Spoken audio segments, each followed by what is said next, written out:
Presentation on the road. Our presenters are eager and raring to go. You all have programs. You can tell what they're doing. So I'll let them introduce themselves. Brad. I'm Brad Firchow. I'm a junior biopsychology major, and in this paper, I'm attempting to explore the intersection between philosophy and science, specifically biology. And we're going to look at Charles Darwin's work, The Descent of Man and Selection in relation to sex, in the context of a couple of occurrences that just happened in his life, in addition to his interest in Aristotelian texts.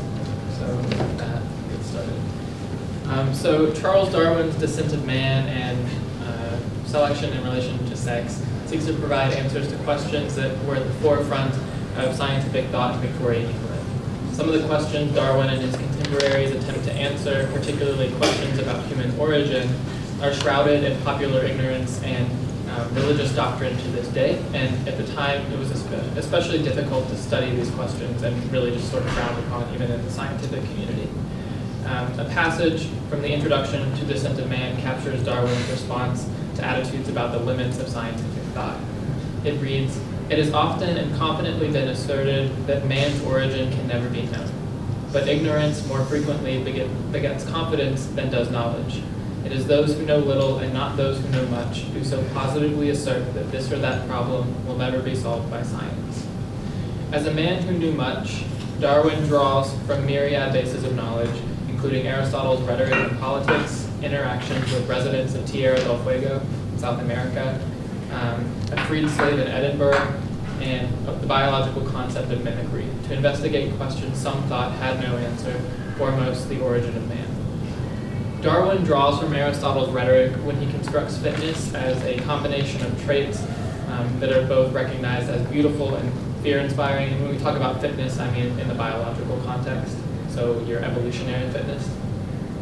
In the rhetoric, Aristotle says, "It's a matter of having a body fit for the racecourse and ordeals of strength, pleasant to look at for sheer delight, because at the same time we are equipped by nature, one and the same time, for acts of war, acts of brawn, acts of speed.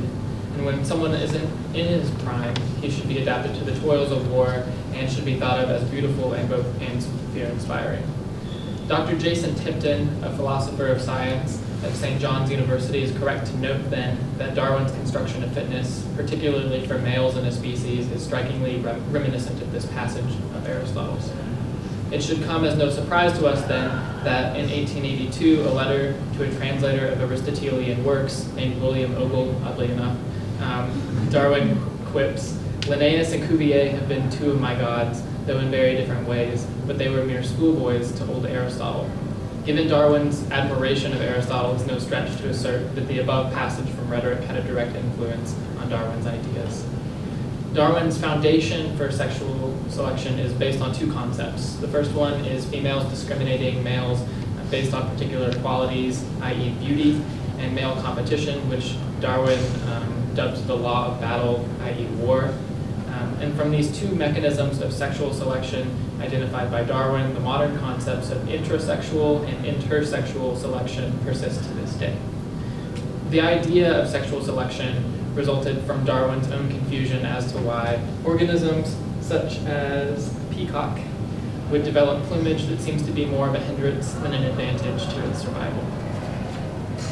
His novel idea in Descent of Man that such adaptations might have a reproductive advantage provided a new lens through which to view such apparently non-adaptive features. Distinct from other scientists of the time, such as Alfred Wallace, who thought sexual selection was unnecessary for understanding the evolution of sexual dimorphic characters, that is, differences between males and females of a species.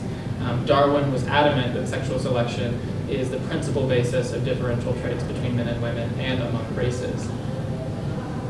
Isolated human populations, he thought, would have their own valued aesthetic traits and characteristics, which would elicit distinct phenotypes over generations of mate choice and result in distinct races of people. One study by Dr. J. Barnard Davis, and this data has kind of been refuted since then, but at the time it was kind of at the forefront of science. Dr. J. Barnard Davis, his research influenced Darwin, when he found that the internal mean capacity of the skull in Europeans is 92.3 cubic inches, and in Native Americans and Asians and Australians, it was smaller, down in the 80s of cubic inches. And despite using such data to support the claim that an intimate relationship exists between brain size and intelligence, Darwin stopped short of his contemporaries and said, and contemporaries like Wallace and Haeckel, to argue that despite races being very distinct in other ways, namely physical ways, as it would appear, there's no fundamental difference in their mental faculties. So this assertion counters the polygenesis hypothesis about the emergence of races that permeated scientific thought at the time. So the polygenesis hypothesis is just that there are multiple ancestors from which a distinct race is descended, and Darwin is saying that's just not the case. This assertion that he's making is kind of informed by a couple of experiences he had throughout his career. And the first one is with 3 natives, specifically who he interacted with when he was on the Beagle's voyage in Tierra del Fuego in South America. And he said that he was constantly struck by the mental similarities between the Fuegians and the Europeans. In a later chapter, he remarks that all races agree in so many unimportant details of structure and in so many mental peculiarities that they can only be accounted for only through inheritance from a common progenitor. And it was a progenitor thus characterized that would have probably deserved to rank as man. So to rank as man, Darwin observes, a requirement is speech. Again, he's borrowing from Aristotle to build upon an idea that nature, which he says does nothing in vain, has equipped man with speech, making man distinct from other animals. He also notes, so his definition is more complete, that he met with a freed slave who came from South America. He was actually the first people to talk to him about what it was like living in the tropics and living in South America, and was actually one of the people who inspired Darwin to take the voyage on the Beagle, which is something I didn't know. So this freed slave was a taxidermist in Edinburgh, and he actually taught Darwin how to do taxidermy. So when he went on his expedition, he had the skills he needed to bring back specimens to Europe. But this taxidermist was someone that Darwin was really close with, and he was again sort of astounded that such interactions with non-Europeans could be so similar to his interactions with Europeans. So this made him think that there was a strong improbability of such resemblances in intellect being independently acquired by aboriginally distinct species or races. Accordingly, he posits these common traits must have been inherited from progenitors who were thus characterized. So these are sketches of some of the people he interacted with in Tierra del Fuego. And while these images are problematic for obvious reasons, I thought they would be useful for this presentation. And then this is a drawing that was done by one of Darwin's contemporaries of him working in a taxidermy lab with John Edmonstone, who was the freed slave who taught him how to do taxidermy. So accordingly, he posits that these traits must come from the same progenitor, and this line of logic supports his monogenesis hypothesis that everyone came from a common ancestor, which is in accord with his ideas about evolution that he has previously posited. So the monogenesis hypothesis began to take root around the time he published Descent of Man, and quickly gained scientific importance in the attention of his contemporaries. And despite Darwin's thought that symbolic language is something that distinguishes man from other animals, he recognizes that language owes its origin to the imitation and modification of various natural sounds. So the voices of other animals, man's own distinctive cries, aided by signs and gestures. So these instinctive cries would be like out of fear or shock. So he's not saying that we're unique because we have speech and we didn't learn it from anything else. He's saying we imitated our environment and learned to make sounds that way. So mimesis, or mimicry, then, is the basis to which language as a human faculty owes its derivation. And this was a pretty radical idea at the time, because at the time of publication of Descent of Man, mimicry was a fairly novel idea in biology. It was only introduced about a decade earlier by Henry Walter Bates upon his publication of research on dysmorphia of butterflies. So it's interesting that only after a decade of mimicry being somewhat of a subject that's accepted in the scientific community, that Darwin is willing to hinge basically his entire argument about the distinction of man on this idea that the majority of work done by man is not due to reason, but is in fact due to imitation. Reason, or perhaps lack thereof, is the foundation of Darwin's critique of civilized society. With savages, he says, the weak in body and mind are soon eliminated, and those that survive commonly exhibit a vigorous state of health because they're the ones who have survived the checks of nature. We civilized men, on the other hand, he says, do our utmost to check the process of elimination. Here he's contributing to the doctrine of eugenics eventually, and also the eventual social Darwinist thought that kind of stemmed from some of his ideas that he formulated in this text and others. He's arguing that the weak members of civilized societies propagate their kind, and he said, no one who has attended to the breeding of domestic animals will doubt that this must be highly injurious to the race of man. Obviously that statement is a loaded statement for a variety of reasons, but I thought I would include it. He attributes civilized society's treatment of the weak to the noblest of sentiments, which sympathy, and he says this cannot be checked even at the urging of hard reason. Stopping short of policies of mandatory sterilization, though, Darwin is suggesting that the weaker and inferior members of society should just not marry as freely as the sound. And he said, this isn't something we can force. He says this is something more to be hoped for than expected.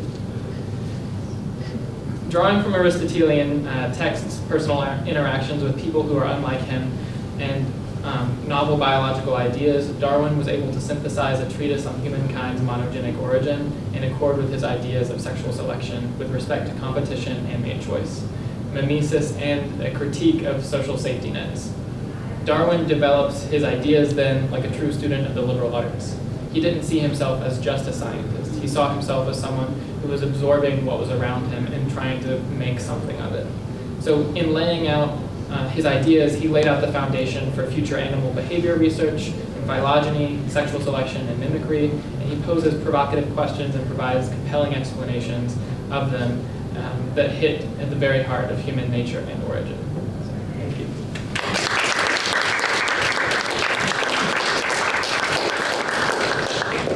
Hi, I'm Margaret Light, and I know that your program says Dostoevsky and Divine Command Theory, but unfortunately, this paper kind of took on a life of its own, and that's no longer what I'm speaking on, although I am speaking on Dostoevsky still. But this paper was born out of my H designation in my ethics class. I have a supreme fascination with how to live the best life, that as a philosophical question. And I'm also taking existentialism at the same time, so this is my take on existentialism and the best life. To the ancient philosopher Aristotle, happiness was life's goal. The good life was one of happiness and virtue. Western philosophy built itself around this idea of the pursuit of the good life, and many a philosopher debated with Aristotle over happiness and virtue. Even among the existentialists, the harsh critics of Western philosophy, happiness and life are central. I plan today to talk about two of those existentialists, Albert Camus and Fyodor Dostoevsky. In the work of Albert Camus, happiness plays a central role. As Camus states, one does not discover the absurd without being tempted to write a manual of happiness. Camus demands that we imagine his absurd hero Sisyphus as happy, despite Sisyphus' eternal suffering. However, Fyodor Dostoevsky demands no such thing of our understanding of the underground man in Notes from the Underground. This paper seeks to compare the happiness of Camus' hero with the unrelenting suffering of Dostoevsky's protagonist. This paper will examine and analyze Camus' work, The Myth of Sisyphus, as well as Dostoevsky's Notes from the Underground, noting the differences in each character's search for meaning and significance and its impact on their happiness. On page 8 of Notes from the Underground man states, and listen closely because it's long, I'm sorry. I'll explain to you, the pleasure here lay precisely in the too vivid consciousness of one's own humiliation, in feeling that one had reached the ultimate wall, that bad as it is, it cannot be otherwise. That there is no way out for you, that you will never change into a different person, that even if you had enough time and faith left to change yourself into something different, you probably would not wish to change. And even if you did wish it, you would still not do anything, because in fact, there is perhaps nothing to change into. And chiefly, and finally, all this occurs according to the normal and basic laws of heightened consciousness and the inertia that follows directly from these laws. And consequently, there is not only nothing you can do to change yourself, but there is simply nothing to do at all. So it turns out, as a result of heightened consciousness, right, you're a scoundrel, as if it were a consolation for the scoundrel himself to tell that he is indeed a scoundrel. This description the UM gives is a description of the absurd, and we see these same elements in Camus' explanation of Sisyphus. Most of you probably know the basics of the story of Sisyphus, the Greek mythological character who was damned by the gods to roll a boulder up a hill, only to have the boulder roll back down again. Camus interprets Sisyphus as an absurd hero, saying Sisyphus possessed a scorn of the gods, hatred of death, and passion for life, which won him that unspeakable penalty, which won him that unspeakable penalty in which the whole being is exerted toward accomplishing good. Camus gives a detailed description of Sisyphus' push of the rock up the hill, making a clear point of Sisyphus' input of significant effort, only to discover its insignificance when the rock rolls back down the hill once again. For Sisyphus, there is no way out. His situation will never change. Bad as it is, it cannot be otherwise. Camus describes the face of Sisyphus as he returns to the bottom of the hill as stoic and stone. Camus highlights Sisyphus' descent as the moment of Sisyphus' consciousness, the source of this consciousness being Sisyphus' acknowledgement and understanding of his own futility. Sisyphus possesses the too vivid consciousness of his own humiliation. Camus argues that in being conscious, Sisyphus is superior to his fate and superior to the gods who damned him. Camus points out that the everyday man participates in tasks as similarly as futile and hopeless as Sisyphus' tasks, but Camus states the lucidity that was to constitute his torture at the same time crowns his victory. However, Camus does not wish for his audience to view Sisyphus' fate as solely a conscious tragedy. Camus explains that while Sisyphus' descent may first be a somber one, the heartache and anguish eventually yield to happiness as its weight is too much to hold. But Camus elaborates, the struggle itself toward the heights is enough to fill a man's heart. Thus, a teleological end is not the human fulfillment, but the acceptance of the futility of any attempt to reach a teleological end is the human condition. We as humans demand to be felt by a universe that feels nothing. But when we accept this fate, this paradoxical reality, we find ourselves happy because our heart recognizes the effort is simply an effort, not an achievement. The heart can finally want what it has and release the heartbreaking hope that torments it. This is why Sisyphus is happy. Accepting that there is no other fate grants Sisyphus his fate. Sisyphus wants what he has. Camus says the absurd man says yes, and his effort will henceforth be unceasing. Sisyphus says yes to his fate, and in doing so, he does not change his fate, but instead he owns his fate. He owns the gods. He is not tormented, he is not sad, he is happy. Thus, the underground man understands the absurdity which Sisyphus faces, and Camus would in fact agree that Dostoevsky does in fact understand the absurd. In a section of the myth of Sisyphus entitled Absurd Creation, Camus analyzes Kirillov, a character from Dostoevsky's The Possessed, and through this analysis, Camus comes to regard Dostoevsky as an artist due to Dostoevsky's recognition of the absurd. However, Camus' analysis focuses on Dostoevsky's understanding of suicide rather than his understanding of happiness. But if Dostoevsky is an artist who understands the absurd as Camus does, shouldn't he and Camus paint the same picture of happiness? Yet if we look at the underground man, he does not express happiness. Notes from the underground is his conscious reflection. It is his stone-faced stare as the boulder rushes down the hill, yet he does not arrive at happiness. The underground man rolls his boulder up his hills, only so that it may crush him on its way down. What is the underground man missing, and can Camus provide it? However, before we address this question, we must further examine the life Camus believes one should lead. As previously mentioned, Camus defines the absurd as the struggle between the human need for satisfaction of their rational demand for meaning and the universe which remains devoid of such meaning. Important to understand is Camus' alignment of meaning and significance. To Camus, the two are one and the same. In his explanation of absurd walls, Camus discusses the moments after a man recognizes the absurd. Strangeness creeps in, perceiving the world as dense, sensing to what degree a stone is foreign and irreducible to us, with what intensity nature or a landscape can negate us. This creeping strangeness of which Camus speaks is an element of the absurd, and these foreign and irreducible stones are what we cannot possibly grasp but demand to hold in our hands. The intensity of our negation by nature or landscape is due to our insignificance in the face of the universe. The world is dense, we are but small. Camus then continues, at the heart of all beauty lies something inhuman, and these hills, the softness of the sky, the outline of these trees at this very minute lose the illusory meaning with which we had clothed them, henceforth more remote than a lost paradise. Thus, not only are we small, but we cannot be recognized by the universe, nor can we recognize ourselves in the universe. We have no significance. Thus, one would think we lose the illusory significance we had closed our world in, but to Camus, we lose meaning instead, which would suggest that he aligns the two as one and the same.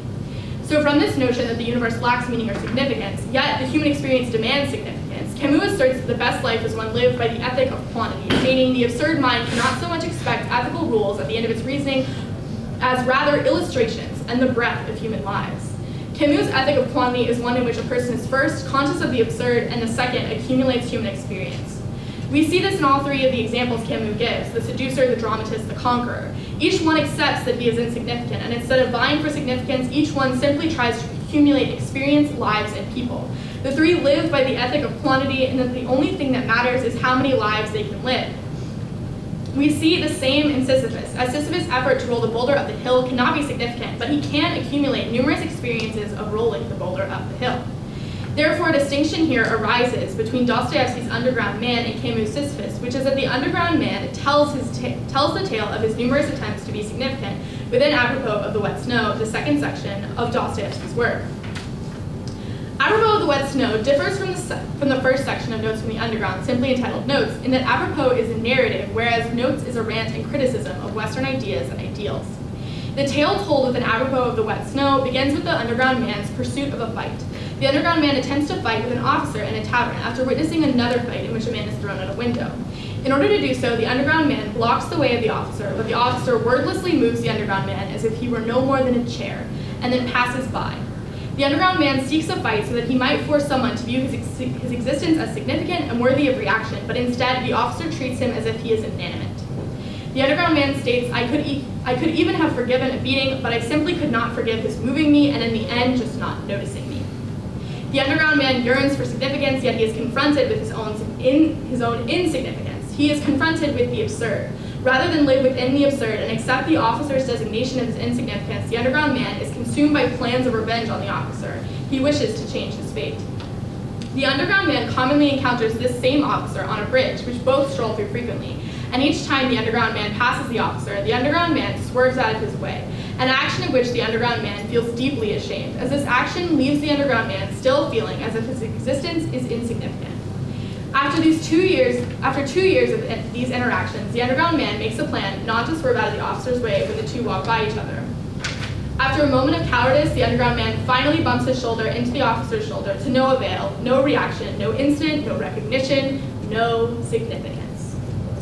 Later, the Underground Man reunites with a former classmate known as Simonov and invites himself to a dinner, which Simonov is planning for a classmate known as Zherkov, whom when in school together, the Underground Man had loathed, as Zherkov possessed great popularity, monetary wealth, handsomeness, and boasted about all three.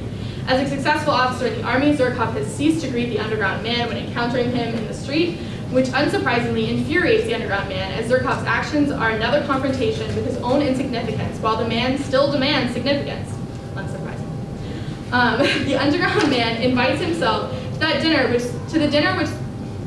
that Simonov is planning for Zherkov, despite the man's hatred for him, which is another confrontation with the Underground Man's demand for significance. Despite hating Zherkov, the Underground Man still wishes to have the same recognition Zherkov is given by his friends, as well as recognition from Zherkov himself. This notion becomes increasingly evident when the man attends Simonov's dinner.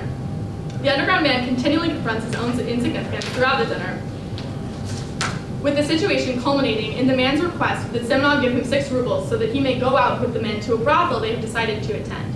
Simonov flings the money at the man, a final affront. The man remains behind at the restaurant, arriving later at the brothel when none of the other men are present.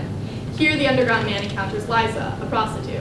Here's where it gets good. The man sleeps with Liza, and upon waking up the next morning, he is filled with shame at the thought of sleeping with her. He says, "But now, all of a sudden, there appeared before me the absurd, loathsomely spiderish notion of debauchery, which without love, crudely and shamelessly begins straight off with that which is the crown of true love." The man hates the notion of loveless sex, a relationship with no significance. The man proceeds to make conversation with Liza, which eventually becomes the man ranting once again, saying at one point, "Now tell me, where's the good in it? Here, you and I came together tonight, and we didn't say a word to each other all the while, and only afterwards you started peering at me like a wild thing, and I at you. Is that any way to love? Is that any way for two human beings to come together? Stop laughing. It's simply an outrage, that's what." Once again, the Underground Man yearns for something significant, specifically significant love. The Underground Man continues to converse with Liza, the first conversation he describes in which he does not force someone to acknowledge his existence in order to have the conversation. Yet, the conversation is a game to the man. However, in the process of conversing with Liza, the Underground Man gives an impassioned speech to his beliefs about love and marriage, and he finds that he has exposed himself. By God, I had spoken with feeling. What if she suddenly bursts out laughing? What will I do with myself then? The idea infuriated me, the man says. Liza does not burst into laughter, but she does state, it's as if it's from a book. A statement which the man interprets as mockery, which he acknowledges in hindsight was a mistaken interpretation. Instead, a wicked feeling consumes the man, and he punishes Liza for her mockery by making another speech, but this time, the man rails against her profession, her morals, and her dignity, saying things like, I know I just have to whistle, and like it or not, you'll go with me, and it's no longer I who ask your will, but you mine. What is the value of your love now? You're all bought outright. You'll lay down everything here, everything without stint, health and youth and beauty and hopes, and at 22 you'll look like 35, and you'll be lucky if you're not sick. Pray to God for that. One would think your heart alone would simply pour itself out in tears, and you've sold your soul, you owe money besides, so you don't dare make a peep. All these statements demonstrate the underground man's fury that he is insignificant to Liza due to her profession. The underground man believes that he cannot mean anything to Liza unless he is significant to Liza. After insulting Liza for some time, the underground man proceeds to leave, but before he can, Liza shows him a letter from a medical student to prove to him that she has love, despite her profession. The underground man says nothing and leaves. The underground man waits in extreme anxiety for the next 3 days, fantasizing about Liza calling him, and when she finally does, the man finds himself in a fit of different emotions, and he rails against her once again, saying that all his suffering is her fault. However, Liza's reaction is quite unexpected. The underground man states what occurred was this: Liza, who I had insulted and crushed, and had understood far more than I imagined. She understood from it all what a woman, if she loves sincerely, always understands from it before anything else, namely that I myself was unhappy. Liza then embraces the underground man and he sobs into her arms. Together they lie on the sofa and the underground man states, I don't know, to this day, I cannot decide, and then of course, I was even less able to understand it than now. For without power and tyranny over someone, I really cannot live, but reasoning explains nothing, and consequently, there's no point in reasoning.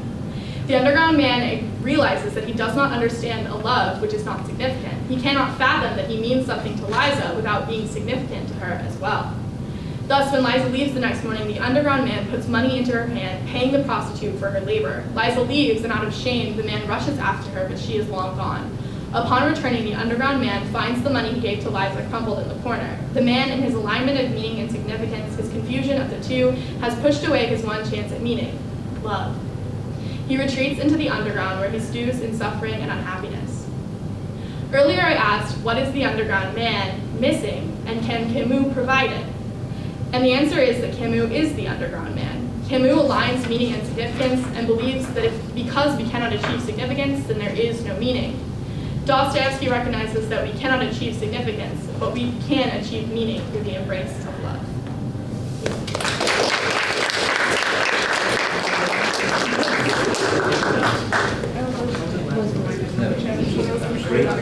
Great singer.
Oh, is it? All right. Thank you, Brad and Maggie. So I'm taking a little bit looser of an approach, but I'll give you guys a little bit of an outline, some background. Before I begin, thank you all of you guys for being here. I think LAST is a really cool opportunity for Oglethorpe students to kind of expand the reason why we're here and pursuing a liberal arts education.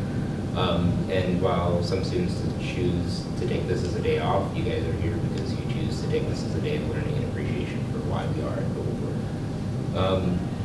So the topic I'm presenting on, an exploration of the concept of a necessary authentic soul through Jean-Jacques Rousseau and Alexis de Tocqueville's works, especially in relation to the corruption of modern art and sciences, stems from Core 200, the human nature and social order, and a lot of this essay that this is based on was inspired by Dr. Christine Basil, who's an adjunct professor during my sophomore year. She's since then moved on to, I believe, Moorhead State University up in Kentucky, and I'm sure she's doing great things up there.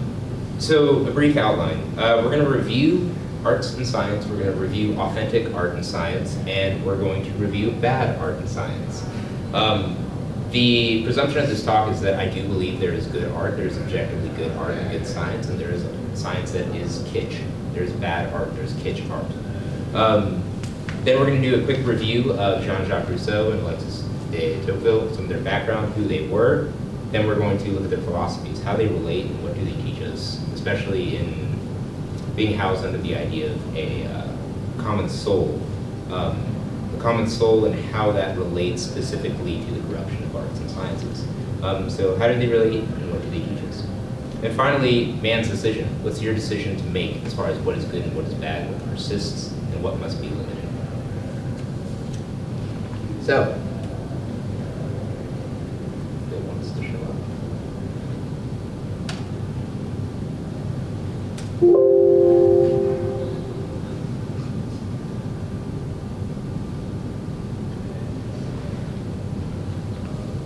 There's authentically good music. On the top left, we have Wolfgang Amadeus Mozart, and just below him, Miles Davis, a trumpeter. So both of these individuals can have their music being characterized as objectively good.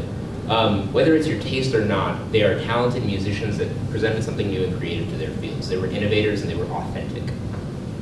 On the right, we have something a little bit different, bad music.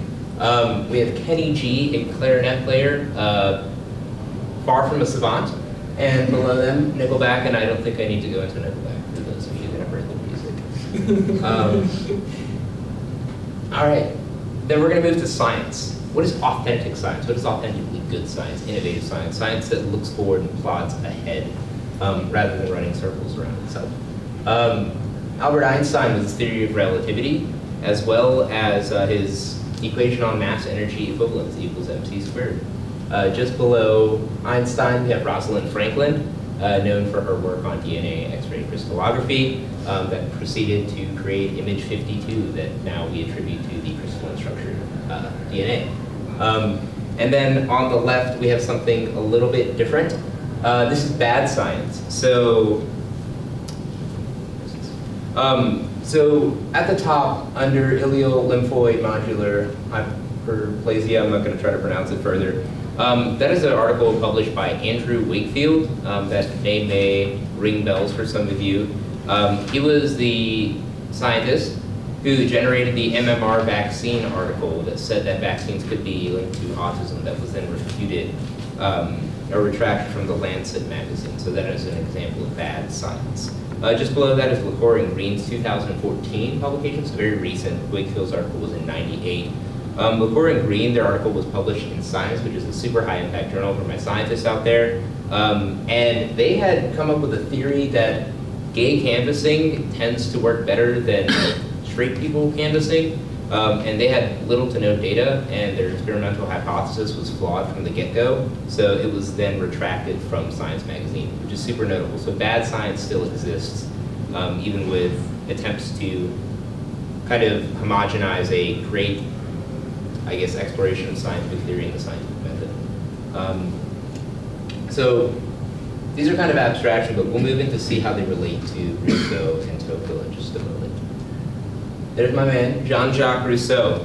So Rousseau was an 18th century philosopher. He was known for his work on the social contract. He was a romanticist. And he was really interested in child education and the process of education, especially associated with Enlightenment movements. What I'm specifically going to focus on is the first discourse, which was the Academy of Dijon Prize winner in 1750. Although his first and second discourses are often grouped together, they're indeed separate publications, about 6 to 8 years apart. So a specific phrase that is associated with this first discourse, and in fact it's written at the top of it, is, it's in Latin, it's from Horace, a Roman philosopher in the 1st century BC. Decipimer specie recti, which translates to, we are deceived by the appearance of right. So let that remain in your heads. We're going to move on to our next gentleman, Alexis de Tocqueville. So Tocqueville was a French diplomat, a political scientist, and a historian. He was an aristocrat. He came from a family that lost a lot of its wealth and power at the era following the French Revolution, and he wrote Democracy in America after traveling around America and reflecting on lessons that the French people could learn in the dangers that democracy presents. And one quote to remember from him is, "History is a gallery of pictures in which there are few originals and many copies." So this is an original print of Rousseau's first discourse. On the left, you have a really interesting image of man in the middle. On the left is supposed to be Prometheus bringing fire and knowledge to man. And on the right, it is a satyr with horns representing what is bad and base.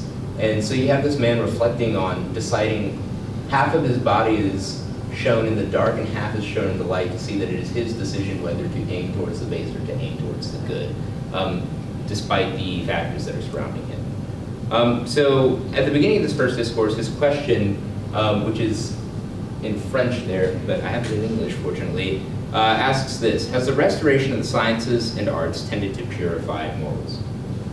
Rousseau thought this: to establish this pretext or this context, he didn't want to be judged by common man, but rather by a few sagacious men, and something that Brad commented last year in core, perhaps by time itself.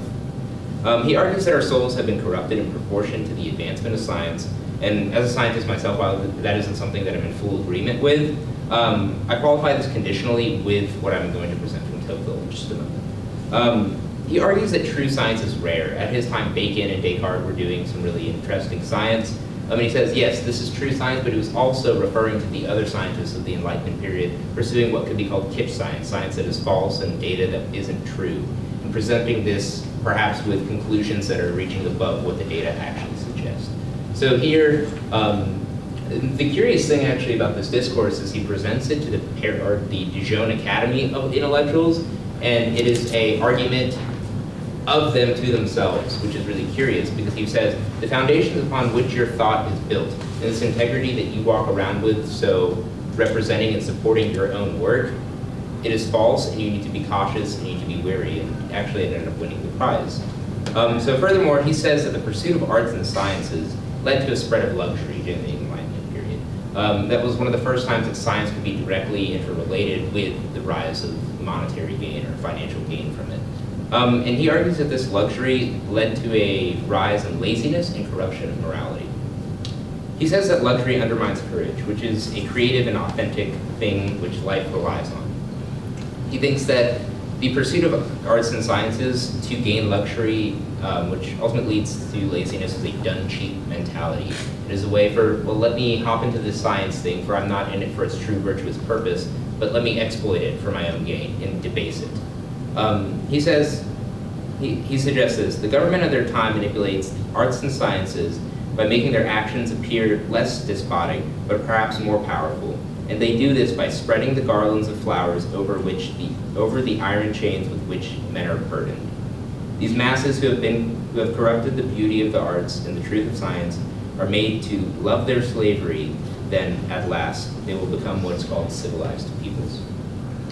He argues that a popular pursuit of arts and sciences has led to a degradation of the sacred and the significant, and the only men that ought to pursue the studies, according to Rousseau, of the sciences and the arts particularly are the courageous, for it must only be those who feel the strength to walk alone in their footsteps and go beyond them that should be pursuing arts and sciences.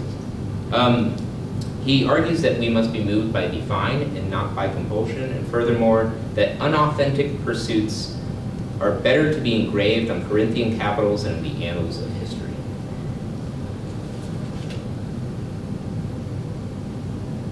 Now here we have democracy in America by Alexis. So he argues that we have a zealous passion for equality, and something that in the third page of the text he refers to as the equality of conditions. And later in the text he refers to as the tyranny of the majority. The concept is that in America we will all proceed to the idea to think that everyone better be equal as slaves than be unequally great. And the fear that the sum of the majority speaks of so of God. And if you are outside of the realm of what is called to be regular or normal or accepted, you are outside of the majority, and it is the weight of God that comes from the majority to pressure you to stay within the norms. And inherently you can see how this connects to Rousseau's concepts of authenticity. Tocqueville says, it is impossible, whatever one does, to raise the enlightenment of the people above a certain level. It will do no good to facilitate approaches to human knowledge, and it will do no good to improve the methods of teaching and make science cheap. One will never make it so that men are instructed to develop their intelligence without devoting time to it. Furthermore, he says, they do not fear great talents, but have little taste for them. These Americans find it so difficult to remain completely themselves and to advance without first debasing themselves. In America, the majority draws from a formidable circle of thought. Inside those limits, however, the writer, the artist, and the scientist is free, but unhappiness awaits him if he dares to leave these bounds. So, how do these things connect to the concept of authenticity? And how is authenticity in art and science such an important thing? Well, I argue that it's paramount to the intellectual progression of man. We must be cautious of what is authentic and what may be directed by the equality of conditions and the tyranny of the majority. We must be authentic and pursue excellence, not for the masses, not for the approval of others, but a few sagacious peoples, and perhaps time itself. And a representation of that is the female scientist who was credited, not by the Nobel Prize, unfortunately, for the discovery of the CRISPR-Cas9 gene editing system. Just below that is a wonderful painting of Louise Pasteur, and just to the right is Kendrick Lamar. And on the other side, an image from the Pink Floyd Wall movie with the hammers moving, suggesting that men are hammers in a system propagating corrupt moral arts and sciences, and kitsch art and our friend Andrew Wakefield with their retracted article. Thank you.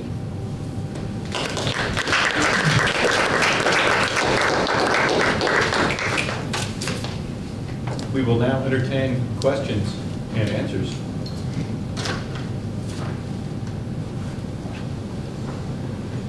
Dr. Sharpen? Thank you all for a great panel. It's very stimulating. So I'm teaching Core 302 right now, and I'm going to have my students write a paper, and they're going to start with a premise by Condorcet, a contemporary of Rousseau's. And Condorcet would very much disagree with de Tocqueville, believing that with science and progress, which he equates with science, that human beings can achieve infinite happiness, because technology will provide them ways that they don't have to worry about feeding themselves and so on. And people, and very much in the line of Aristotle, will pursue happiness for happiness' sake. So, Arman, you put up bad art and bad science. Two things to say. One is I'm going to object to that, not because I'm a Nickelback fan, but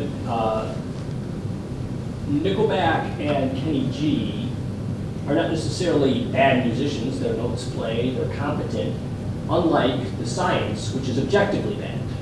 Nickelback can be bad because you think it's bad, it's derivative, and so on.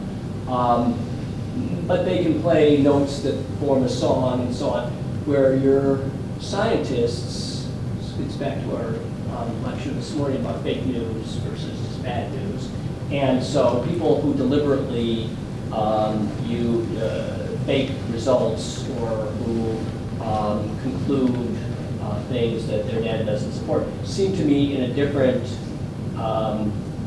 category as people whose art you said, well, I'm not going to offend Nickelback or Kenny G.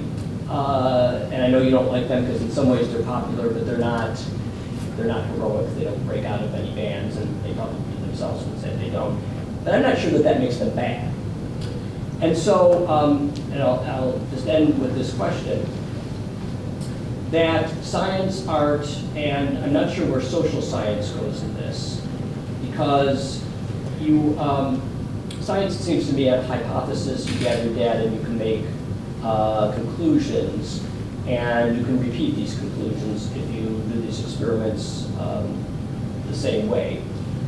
Art seems to me, again, you think Mozart's good, and I think Mozart's good too. I love Mozart. But I'm not sure that there's an objective definition of good with art like there is maybe with science. And maybe I'm wrong because I'm not a scientist, so you can correct me. But with social scientists, people like Tocqueville and Rousseau, to some extent Condorcet, Dostoevsky, they are making conclusions that do outstrip their data, and that's what social scientists do. And there are no social science faculty here, they may object to this. They consider themselves scientists because they think that they're doing exactly what you're doing as a biologist. Others would say, no, they're not. They may use the same methods, but their conclusions are much different because they're not nearly, you can't repeat them, and they're more predictive than anything else. In other words, some people might say social science is just bad science. I'm not going to say that. I'm just saying I think it's in a different category, so that some of the things that Rousseau seems to object to, Rousseau himself, I'm not sure whether he classified himself as an artist, a scientist, or social scientist, or all three. But as you probably know, all of the people of that era weren't disciplinary based, they were interdisciplinary based. So, and you can comment because I don't know enough about Darwin to lump him in there. But Darwin too was a scientist, but making conclusions that are not quote unquote science, right? So I think art is perhaps the most contestable one. But I do say this, what pioneers art and what drives art, whether it be different movements, Impressionism or 1920s art, whatever it may be, whatever evolution art follows, it follows a sense of authenticity. And this is what makes good art different from bad art. And the reason I think art can be viewed in an objective manner is because of the danger of applying the word art to all things. For example, if I'm going to respond to a person, well, that was a work of art, that automatically implies that the word art is associated with something high or something that drives the mind to an otherness. I believe that art is a way to free people, and I would argue that both de Tocqueville and Rousseau saw art as true art or grand art to be a way that people express authenticity of either themselves, a movement, a feeling, but it is an authentic feeling. And in that way, it separates itself from kitsch or bad art. Another thing that relates art, good art, or non-kitsch art, kitsch or Caravaggio, is devotion, is the time and effort and practice and skill that goes into it. Just as a good scientist exercises the scientific method, an artist must exercise that to their skill and their work. And I think for like a personal anecdote, I had the opportunity to present something at OMA Nights this year. And previously I regarded art as being on a level plane. Well, someone comes in and they'll create a piece and they'll say, well, this is art. Yes, that may be art for you, but what is objectively art is something that takes time. And I didn't realize what it took to be good art until I tried to create something myself, and I gained a newfound respect for it. So I think devotion is something in time, as Tocqueville says, is something that's really important to create different strata of what is good and what isn't. And I think this also connects to the science. Yes, it was data manipulation. Yes, it was something that was objectively bad. I still think it's connected to the idea of not being an authentic action. If someone is authentic in the pursuit of their science, yes, they will adhere to the rules which science prescribes, but they will authentically pursue their field of study and what is right. So it's the motive just as much as the outcome. Absolutely.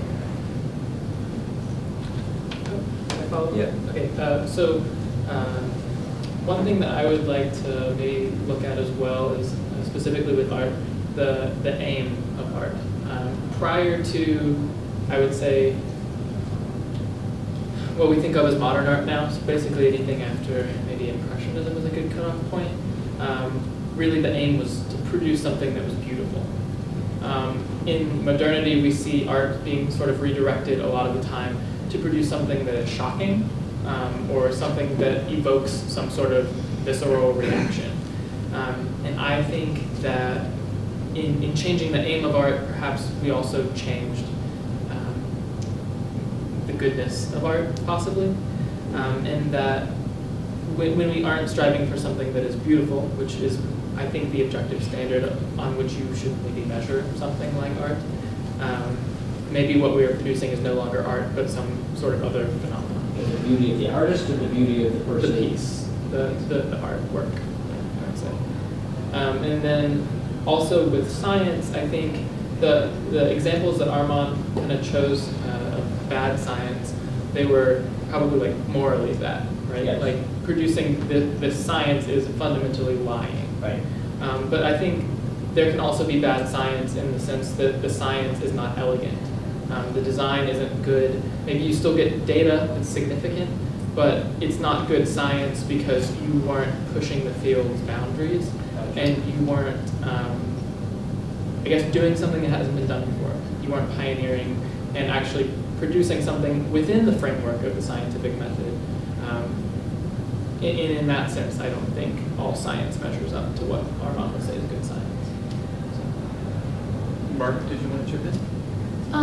So I was just going to add that Camus sort of has an obsession with artists, and he, to him, part of living in the absurd is also creating and being an artist, and that's how he labels Dostoevsky as an artist, and that's just kind of all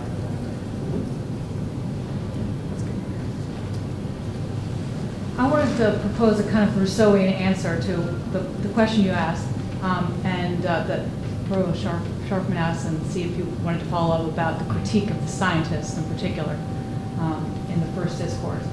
I think Rousseau would also say there's good art and bad art, although authenticity is certainly something he kind of invented, and there are multiple books about Rousseau with the word authenticity in the title.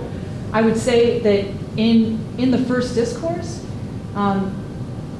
his critique of art is, and I guess science to some extent as well, but letters, arts and letters, right, would be that it's bad if it's sort of morally debasing, right? That's the criterion.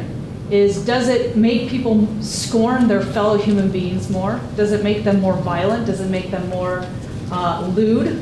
Like, is it debauching?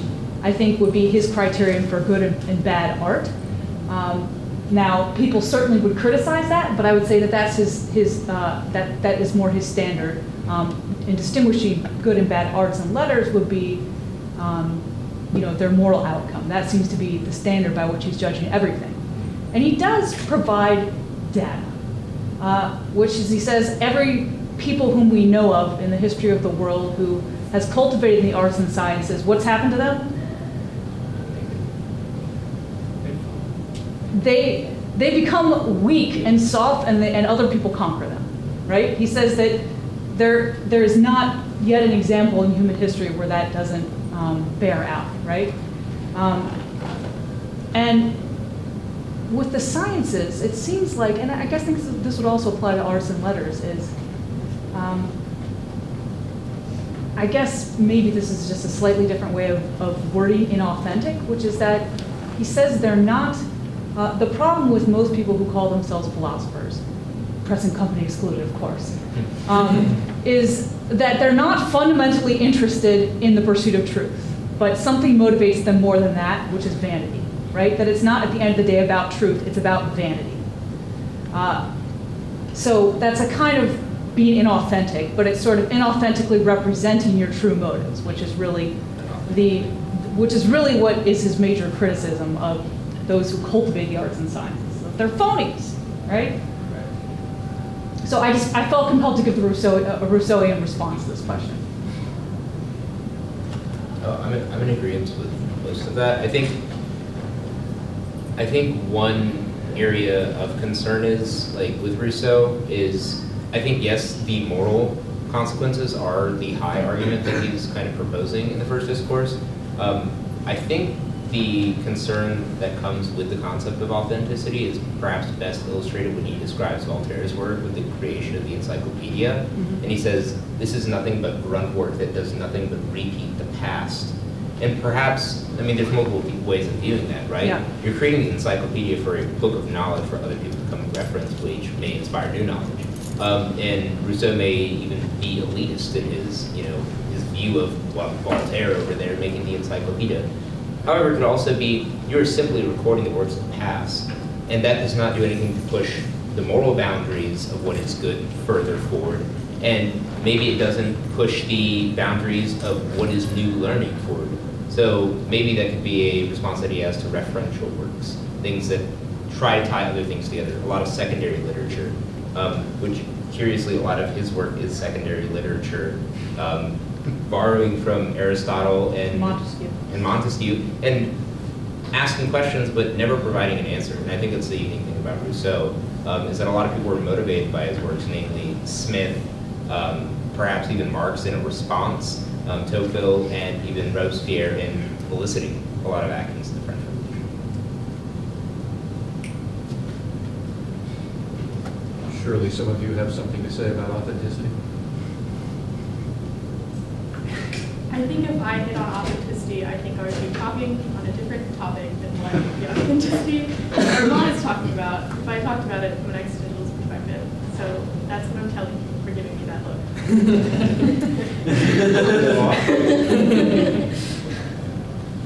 Sure.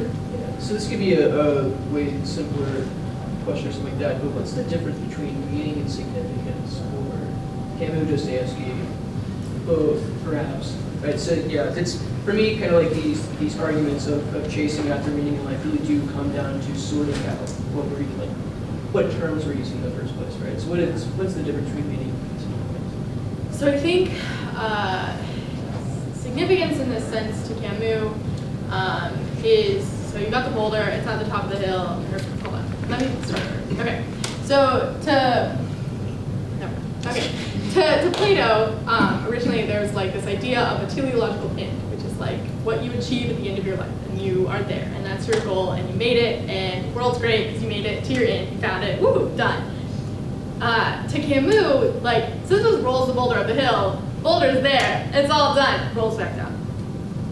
There's no significance to like achieving your end. And so I think like that in the sense, the boulder at the top of the hill, like that's significance in this idea of like, oh, what I did means something, not means. What I did is something in the face of the universe and is like large or worldly, I guess, in a sense. And I think then like meaning to Dostoevsky, I think is this notion of sort of like, sorry, this is so hard to word. It's sort of this, it's sort of this notion of like,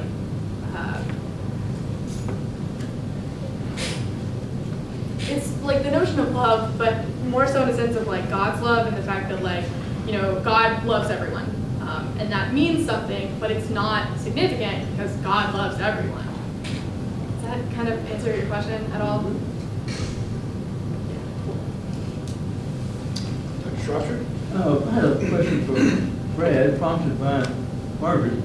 Can you give a Darwinian explanation of the evolution of human search for meaning and significance? So I think you could go back to Darwin's idea that nature does nothing in vain. So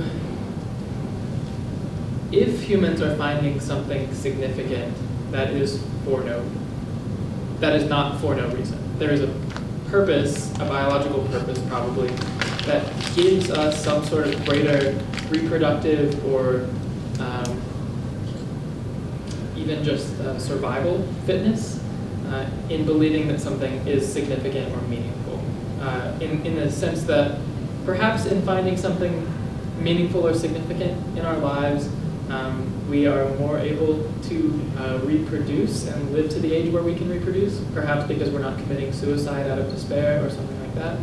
Or, and then also that maybe in trying to find things meaningful and pursuing knowledge, we are making our species more fit through technological innovation or just through education of our children, our progeny, so that they have a better chance of surviving than we have. I think that's what he would say. With Darwin, everything basically goes back to evolution, and if you can't come up with an argument for why something is helping humans or any organism survive, then you are probably incorrect.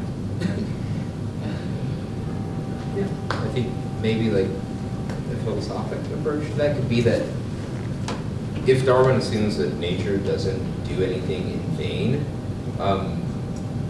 I think that throws all of the ascension of man into better philosophy and better living and just a better life overall into question. Because as philosophical, kind of like the big ideas of ages change, is that concordant with reason, which is natural, or is that absent from reason? And being away from reason, as some philosophical schools are, they reject reason when they say reason type philosophy is founded back with Aristotle's work and whatnot. But I want to reject that and go in this direction. Is that an evolution, or is that moving in a different direction? So is there a horizontal plane to which we've reached and we can't cap anymore?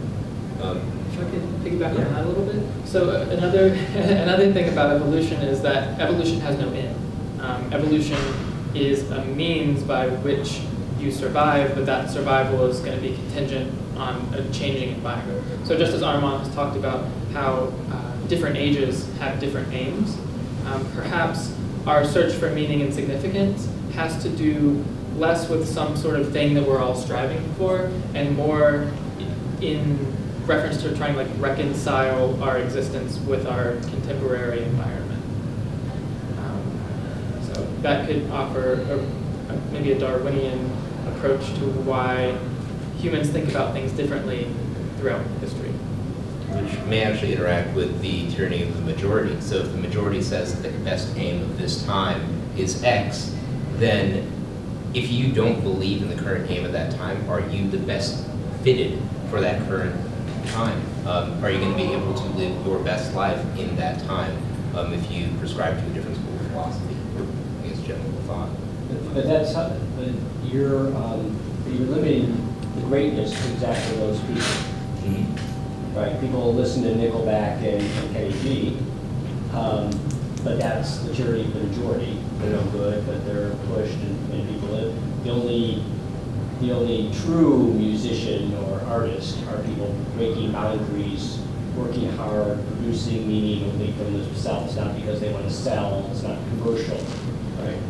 And so, Brett, for Darwin, are we going back and forth? Evolution doesn't have an end, but it does seem to be pushing in one direction, unless it's going back and forth and zigzagging. So I would say zigzag is actually more representative of what Darwin says evolution is. If humans get taller, it's not because they need to be taller in the end. It's because in order to survive, being taller confers some sort of fitness benefit. So if the environment... Which I heartily reject. Okay. But kind of in the opposite case, if your environment is one in which perhaps we live in caves with short ceilings, and that's the environment that humans are disposed to, being shorter could have the fitness benefit, and then Right. sort of the temporary aim would be becoming true. Right, so what you guys have done, so philosophically, what you see from, so you get the Enlightenment, and then you get pushback from the Enlightenment from some of the figures you've talked to, Nietzsche, mentioned before, Dostoevsky, even Camus, find people like Voltaire simple-minded in some ways. Voltaire, they're also rational, and they're silly to believe people can be rational, and equality is scary. So we're going to push back, because what they're really neglecting is emotion and greatness, and you need to have that suffering, and you need to be a real person to do that. And then there's pushback against them, because then you have these wars, and people are behaving terribly toward one another, which I'm not sure what Darwin would say about events like mass war and genocide. So now there's this kind of pushback to say, no, wait a minute, we have to treat human rights are important, and human rights should go for all. And so it seems that there is that zigzagging way that thinkers push back against one another. Maybe like Sisyphus, they're pushing things up the rock, and then, we thought we had it with Camus, and damn it, if Camus wasn't right after all. Now we got to start again with Aristotle and see where we go. Dr. Lutz? Margaret, I liked your suggestion of connecting the underground man to Camus at the end of your paper. But a qualification that I'd ask you to consider would be the existentialist focus on the present.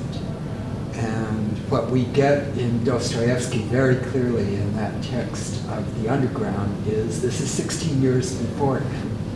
The memory is there, we can't erase it, but we've got these, I think Camus and Sartre would say, I think that that maybe underground man writing in the first part in the 1860s is doing his best to get out of that and can't in some ways. I don't know what, have you thought about how the present past would work in that text? It just strikes me so much as the present is so important for the existentialists. So I think, are you kind of asking me if Camus would would object to the notion of that because he would say, no, I'm living in the present and the underground man is living in the past? Is that Yeah, something like that. Okay, so I think yes, of course Camus would say, Margaret, you're an idiot. But I don't care because he's an idiot. And I think, so I think to some extent, yes, Camus would have that criticism of the underground man is not living in the present, but I think part of the reason why the underground man left the present is because he could not accept what lies gave him. Yes. And I think that that's sort of the point, in some sense, is that he's not in the present anymore. He's trapped underground, and he's punishing himself because he could not accept the meaning which he gave him. So, yeah.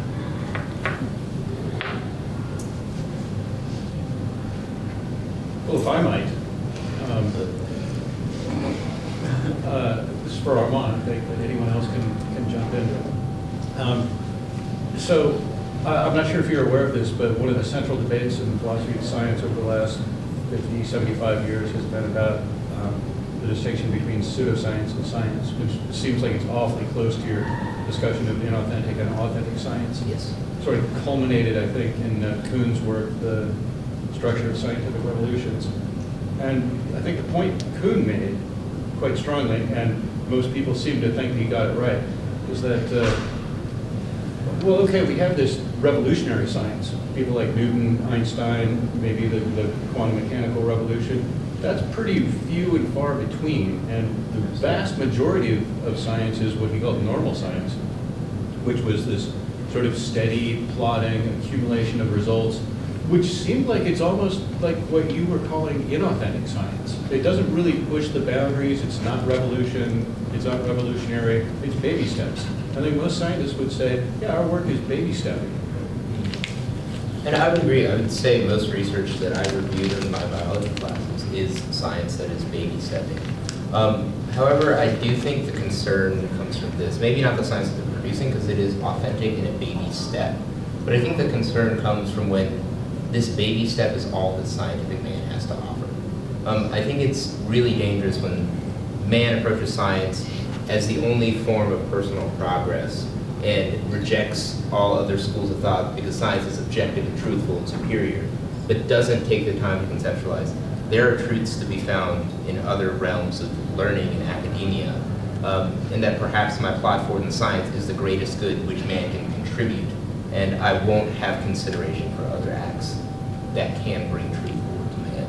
So I think my concern isn't against necessarily the baby step in science. I think it's the conception of soul that baby science fulfills, that perhaps man considers that little contribution not to be a bad thing, because that contribution is very important to science as a greater thing. However, if that constitutes the only good that man will do, is in accepting my controls, my treatments, and this is my results, man is so much more than that. And I think for the idea of soul and fulfillment, that results on a paper should not be all that we are. And I think that is the fear. That is one of my fears, I think, with modern science, is that these steps, for big or little, it doesn't matter as long as it's authentic.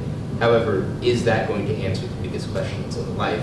And I think that we do a good job at Oglethorpe, but I fear at some big research institutions that we don't take the time to consider, hey, if this is all that people are learning and they're not getting the opportunity to explore the core or other facets of learning, that science is all there is. So therefore, my little step forward is all that I can contribute, and I can't think about other things. We're not giving people opportunities to imagine differently. Then I think that is an inauthentic thing, and that's a immoral thing to do to people that are learning. And instead, people become cogs and machines rather than innovators. So I think the real distinction you're drawing is not between science that's inauthentic and science that's authentic, but the possibility of science to lead to an overall inauthenticity. Yep.